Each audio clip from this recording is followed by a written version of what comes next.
안녕하세요. 체커에서 커리파이 만들고 있는 보안 담당하고 있는 박관순입니다. 반갑습니다. 네. 오늘 진짜 유익한 그 AWS 관련된 세션들 지금 많이 듣고 계신데 보니까 보안 세션이 별로 없는 것 같아요. 그래서 좀 뭔가 좀 뜻깊은 그 클라우드 네이티브와 관련되어 있는 데이터 보안에 대해서 오늘 좀 설명드리고 AWS 환경에서 얼마만큼 또 유연하게 그리고 많은 데이터들을 한눈에 볼 수 있는 그런 그 프로텍션 플랫폼이 어떻게 지금 진화하고 있는지 좀 설명을 드리도록 하겠습니다. 그럼 한번 시작해 볼까요? 네. 네 하고 대답하신 분들 감사하고요. 최근에 CWPP, CSPM, CIEM, CNAPP 이런 거 많이 들어보셨죠? 아마 한 번쯤은 다 들어보셨을 거고 좀 공부를 해보신 분들도 있으실 거고 또 클라우드 네이티브 시큐리티가 어떤 식으로 지금 발전하고 있는지 다들 또 궁금해 하실 것 같습니다. 일단 근데 제가 오늘은 그 많은 것들 중에 CDPP라는 거를 좀 소개하려고 합니다. CDPP는 클라우드 데이터 프로텍션 플랫폼의 약자예요. 그래서 지금 보시면 히스토리예요. 항상 뭐를 하더라도 클라우드 네이티브 시큐리티에 대한 뭐 히스토리라든지 암호화에 대한 히스토리라든지 뭐 이런 것들을 먼저 소개하잖아요. 최근에 2021년도 불과 2년 전에 이제 CDPP라는 장르는 시작이 되었습니다. 그리고 많은 정보가 없을 거예요. 그래서 어떤 곳에 CDPP가 포지셔닝을 하고 있고 또 기존에 많이 보셨던 CNAPP 같은 솔루션들과 어떤 차이가 있는지 좀 설명을 좀 드리도록 하겠습니다. 오른쪽에 보고 계신 게 가트너에서 정의한 내용들입니다. 아마 이 내용들은 결국 그 여러분들 뭐 다운로드 받으실 수 있게끔 될 것 같은데요. 보시면 CNAPP 같은 경우는 CWPP와 CSPM 두 가지가 합쳐진 거예요. 그럼 CWPP가 뭐냐? 클라우드 워크로드 프로텍션 플랫폼입니다. AWS에 올라가는 것들을 전부 다 워크로드라고 하잖아요. 그러면 쉽게 생각하시면 예를 들어 클라우드 상에 AWS 상에 올라가는 K8s에 컨테이너 형태로 올라가 있는 애들도 워크로드고 또 여러분들 뭐 람다라든지 그런 서버리스 그 펑션들도 전부 다 워크로드라고 합니다. 그러면 예를 들어 컨테이너에 올라가 있는 K8s에 올라가 있는 컨테이너에 취약점이 있다면 혹은 우리가 배포하려고 하는 컨테이너 이미지에 취약점이 있다면 이런 것들은 지금 저희가 뭐 ECR에서 스캐닝도 하고 또 그렇지 않으면 다른 추가적인 솔루션들을 이용해서 취약점을 발견하고 제거하는 것들을 할 겁니다. 그게 바로 CWPP고요. CSPM은 클라우드 시큐리티 포스처 매니지먼트라고 합니다. 포스처를 한국말로 좀 변경해서 얘기하면 태세 뭐 이렇게 얘기하는데 저는 이거를 컴피그라고 얘기를 하고 싶습니다. 컴피그라고 하면 AWS IAM의 설정은 어떻게 되어 있는가? 적절하게 되어 있는가? 혹은 우리 S3 버킷에 대한 설정은 적절하게 되어 있는가? 라는 것들에 대한 우리만의 보안 스탠다드 규정이라고 보시면 될 것 같아요. 이거는 각 업체마다 다를 수 있고요. 따르는 컴플라이언스마다 다를 수 있습니다. 이 두 가지를 합해서 이제 CNAPP라고 합니다. 좀 약간 지루하시죠? 일단 제가 설명하고자 하는 거는 CDPP를 설명하고자 사전 설명을 좀 했습니다.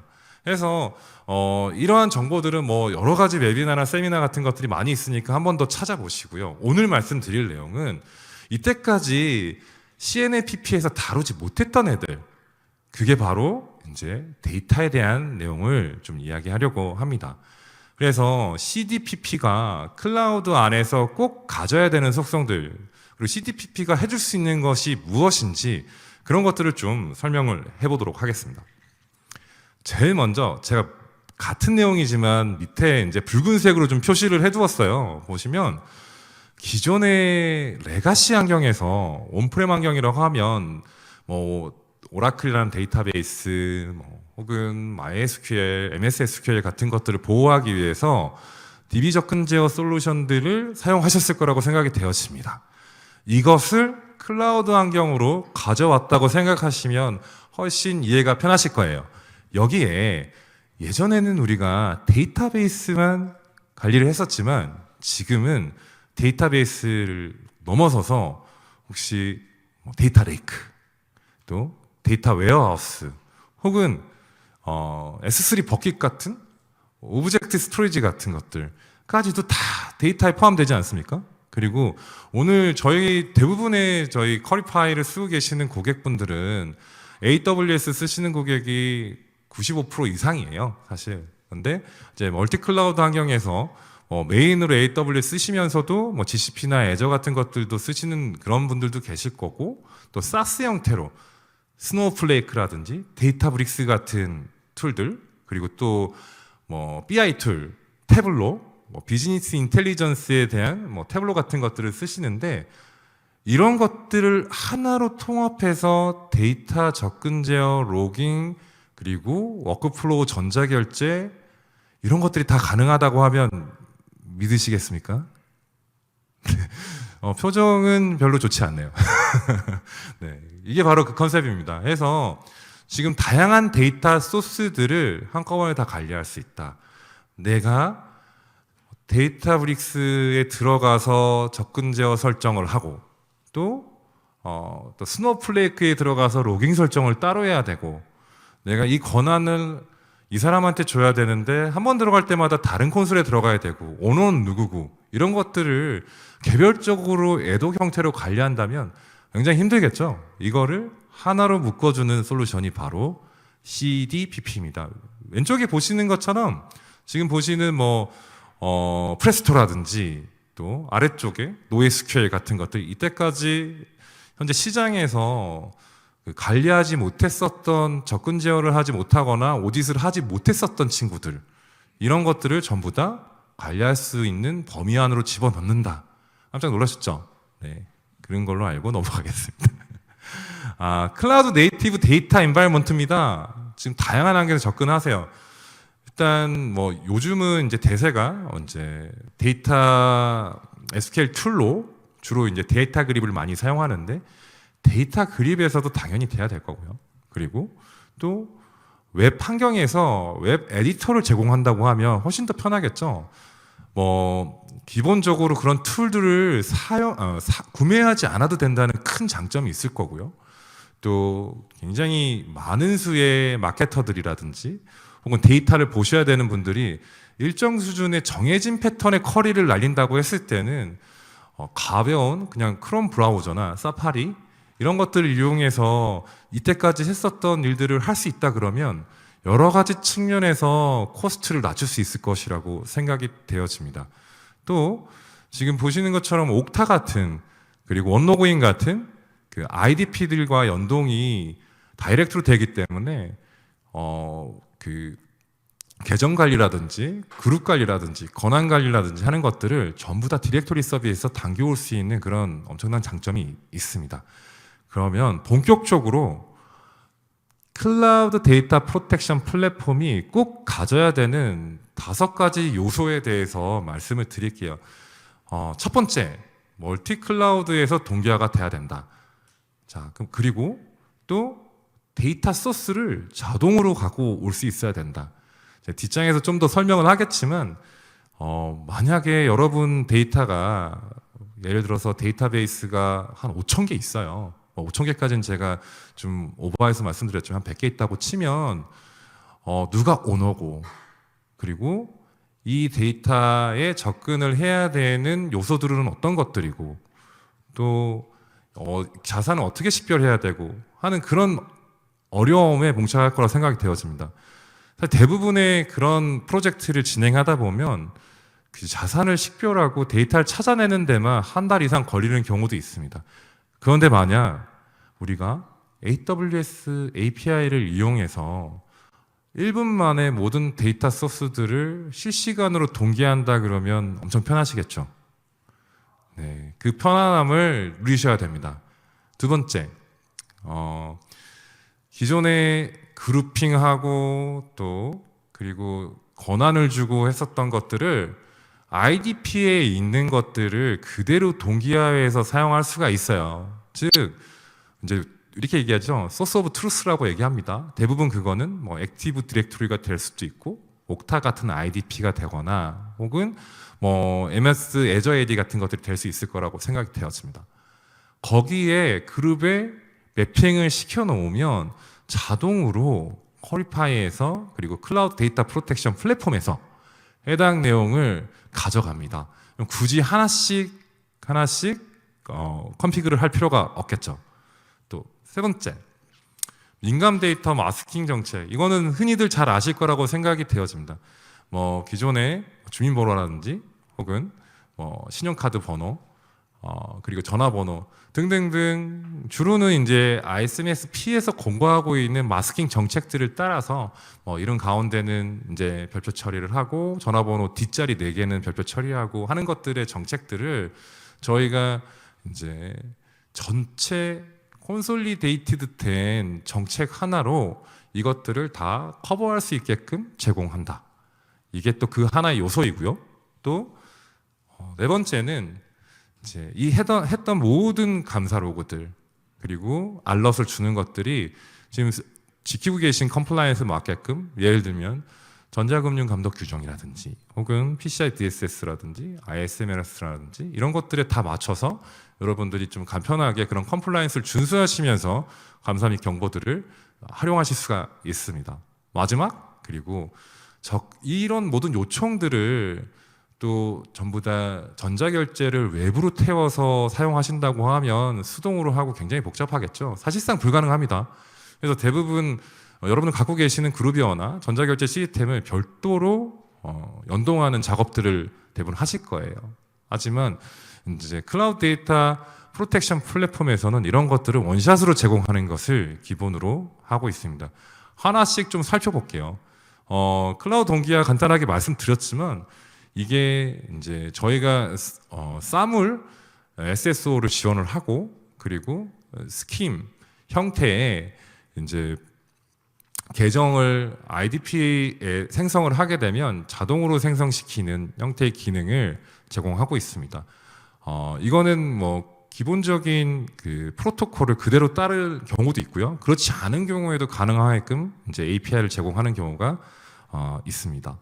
해서 클라우드 동기화는 여러분들이 쓰실 때 어떤 가장 이점이 있냐면 예를 들어 오로라 데이터베이스를 쓴다, 오로라 뭐 RDS를 쓴다.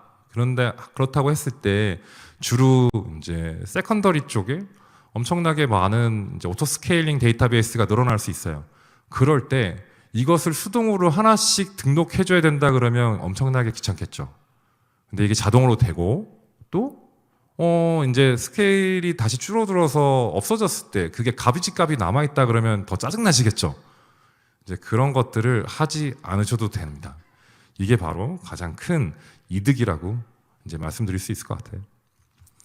그리고 R백, 그리고 A백이라고 하지 않습니까? 좀 더 아까 얘기했던 것들을 확장을 좀 해드리면 A백 같은 경우는 어트리뷰션 베이스 액세스 컨트롤이에요. 그래서 이제 기존의 이제 R백은 그룹 단위로 권한을 줬다고 하면 그룹 단위 플러스 저희가 예를 들어 제가 이제 뭐 캔이라는 계정이 있다고 했을 때 거기에는 기본적으로 AD나 LDAP에서는 30여 개의 어트리뷰션을 제공합니다. 예를 들면 뭐 디비전, 디파트먼트 뭐 이런 것들이 있는데요. 거기에 디파트먼트에 만약 시큐리티 팀이다 라고 했을 때는 이런 권한을 줘 하는 그런 것들이 R백과 함께 그룹과 함께 어트리뷰션 베이스로도 굉장히 세세한 그런 역할 기반 그리고 또 속성 기반 액세스 컨트롤을 하실 수가 있다는 것입니다. 그리고 여기 보시면 이걸 하실 때 보면 뭐 DML이라든지 뭐 지금 굉장히 자세하게 지금 체크박스로 이제 보이시잖아요. 이런 것들 권한을 줄 때 또 하나는 NoSQL 같은 경우에는 예를 들어 몽고DB다. 그러면 이것과 동일한 형태의 통제가 되지 않습니다, 사실은. 근데 이제 이런 것들을 다 일괄적으로 파싱을 해서 동일한 형태로 컨트롤이 가능하게끔 만드는 것도 CDPP가 제공하는 가장 큰 이점 중에 하나라고 보시면 될 것 같아요. 자, 마스킹 같은 경우는 뭐 크게 다르지 않습니다. 이미 당연히 글로벌에 맞춰져 있는 뭐 다양한 나라의 프리셋들 제공돼야 될 거고요. 그리고 이런 것들이 이제 내부에서 쓰고 있는 특별한 마스킹 규칙이 있다고 했을 때는 커스텀을 해서 올릴 수 있는 그런 기능들도 꼭 필요하고, 또 이게 결국으로는 이제 ML 기반으로, 머신러닝 기반으로 좀 더 레귤라 익스프레션 정규 표현식을 넘어서는 그러한 기능을 제공하는 것도 지금 필요한 내용이고, 뿐만 아니라 CDPP가 가야 되는 방향이라고 보시면 될 것 같습니다. 또 오딧과 이제 알럿 같은 경우는 이제 대부분 컴플라이언스 이슈가 굉장히 많습니다. 이런 것들은 심, 뭐 스플렁크라든지 데이터독이라든지 뭐 아크사이트 이런 곳으로 대부분 시스로그들을 던져서 관리를 하고, 또 그런 시스템이 없다고 하더라도 독립적으로도 관리할 수 있게끔, 그리고 뭐 많이 쓰시는 슬랙이라든지 이런 것들과 연동해서 아주 편리하게 쓰실 수 있게끔 되어 있는 게 CDPP의 또 하나의 요소이고요. 또 마지막으로 5번째는 이제 접근 제어를 위한, 그리고 또 권한을 요청하고 계정을 요청할 때 전자결제를 태우고 승인을 할 수 있는 프로세스가 CDPP 내에 인테그레이션이 되어 있어야 합니다. 특히나 이제 금융권 같은 경우는 제3자의 승인을 받아야 되는 경우가 있어요. 그게 어떤 경우냐면, 이제 들어보셨겠지만 원장 같은 경우, 원장을 뭔가 변경을 했을 경우에는 앞뒤 전후의 스냅샷을 찍게끔 되어 있습니다. 변경사항을 저장하라는 얘기죠. 그런 것들을 관리할 수 있어야 되고, 또 테이블 단위로 그런 것들을 관리할 수 있어야지만 충분히 CDPP의 역할을 할 수 있다고 생각을 합니다. 이런 내용들이 이제 퀄리파이에서는 선두주자로서 제공이 되고 있고, 오늘 사실 뭐 저희 제품을 아예 소개하러 나온 것보다는 CDPP를 소개하기 위해서 제가 이 자리에 올라왔기 때문에 뭐 제품이 아주 특수적인 그런 내용들은 좀 빼고 좀 담백하게 좀 말씀을 드리도록 하겠습니다. 그러면 AWS랑 CDPP를 같이 썼을 때 어떻게 쓰면 가장 유용한가? 이 내용도 좀 전달 드리고 싶었어요. 이제 아까 말씀드렸듯이 이제 그러니까 세컨더리 쪽에 계속 늘어나는 것들, 이런 것들을 자동으로 싱킹하는 것들은 너무 큰 이제 리소스를 줄일 수 있기 때문에 꼭 좀 한번 보셨으면 하는 피처이고요. 그거 말고도 뭐 AWS 안에서도 AMI 이미지로 손쉽게 이제 그런 CDPP 솔루션들을 디플로이가 돼야 될 거고요. 그리고 컨테이너 환경도 당연히 지원이 돼야 되겠죠. 그래서 ECR에서 우리 뭐 취약점이라든지 이런 것들을 충분히 점검하고 배포될 수 있게끔 하는 것들, 그리고 이게 결국은 클라우드 와치 쪽으로 이런 내용들이 더 넘어가고, 또 여러분이 갖고 계시는 심이 있다고 하면 통합 상감 분석을 할 수 있게끔 하는 게 CWPP랑 그 다음에 CSPM 플러스 CDPP가 같이 어우러져서 상감 분석이 될 수 있는 게 가장 중점적인 역할이라고 볼 수 있겠습니다. 결국은 이것도 컴플라이언스 때문에 하는 경우가 많습니다. 여러분들 지금 대부분은 AWS 쓰시면서 기존의 레가시 환경에서 ISMS를 유지하셨던 것보다는 조금 더 까다롭게 준비를 하고 계실 거라고 생각이 되어집니다. 하지만 지난 1년 동안 저희 그 체커에서도 퀄리파이를 사용해서 지금 밑에 보시는 IS 27002, 27701, 그다음에 27017, 27018, 22301, PCI DSS, CSS 스타, ISMS-T 자랑 많이 하고 있는데요. 이제 이런 것들을 1년 내에 한꺼번에 다 정리를 깔끔하게 저희 제품을 통해서, 그리고 CDPP를 통해서 데이터 프로텍션에 대한 것을 한 방에 정리를 했습니다.